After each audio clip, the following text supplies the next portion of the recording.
اگر حیوان خونگیت میتونست حرف بزنه زودتر از همه بهت میگفت که حالش خوب نیست، ولی چون نمیتونه تو باید نشونه هایی که از بیماری خبر میده رو بدونی. امروز قراره 5 علامت خطرناک رو بهت بگم که اگر یکی از اینا رو توی حیوانت دیدی باید سریع به دامپزشک مراجعه کنی، مخصوصا نشونه شماره 5 که خیلی‌ها نادیده میگیرن و ممکنه جون پتت رو به خطر بندازه. حتما تا آخر ویدیو همراه من باش. اولین نشونه تغییر ناگهانی رفتاره. حیوانات معمولا رفتار ثابتی دارن. اگه سگ یا گربه یهویی از یه حیوان پر انرژی به یه موجود بیحال تبدیل شد یا برعکس، بدون که یه چیز درست نیست. این تغییر رفتار میتونه نشونه درد باشه، افسردگی یا حتی بیماریهای داخلی. مثلا یه گربه‌ای که همیشه بازیگوش بوده ولی حالا گوشه‌گیر شده، میتونه مشکل گوارشی داشته باشه، حتی عفونت داشته باشه. دومین نشونه تغییر در اشتهاه. آیا تا حالا شده حیوان خونگیت ناگهانی بی اشتها بشه یا یه دفعه اشتهاش زیاد بشه؟ این تغییرات اصلاً طبیعی نیست. بی اشتهایی ممکنه نشونه مشکلات گوارشی باشه، عفونت یا حتی بیماری‌های جدی‌تر مثل نارسایی کلیه. پس اگه حیوان چند روز پشت سر هم خوب غذا نخورد، حتما به دامپزشک مراجعه کن. سومین نشونه مشکلات تنفسیه.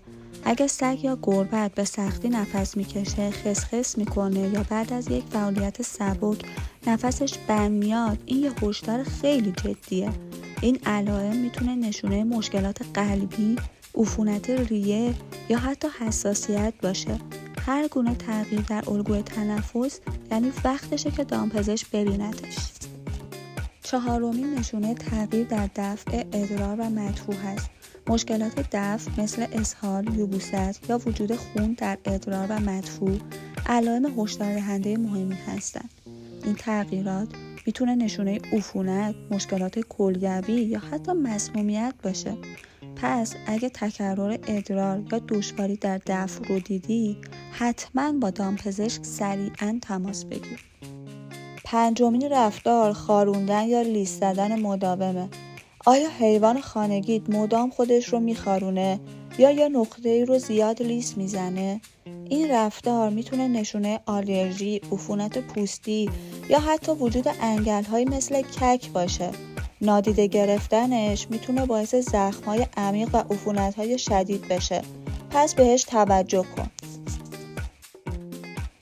پس یادت باشه تغییر ناگهانی رفتار، مشکلات تنفسی، تغییر در اشتها، ناهنجاری‌های دفع و خاروندن مداوم نشونه هایی هستند که اگر توی حیوان خونگیت دیدی باید فوراً به دامپزشک مراجعه کنی.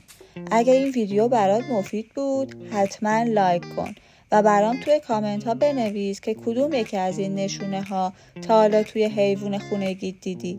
فراموش نکن کانال رو سابسکرایب کنی تا ویدیوهای بیشتری رو ببینی.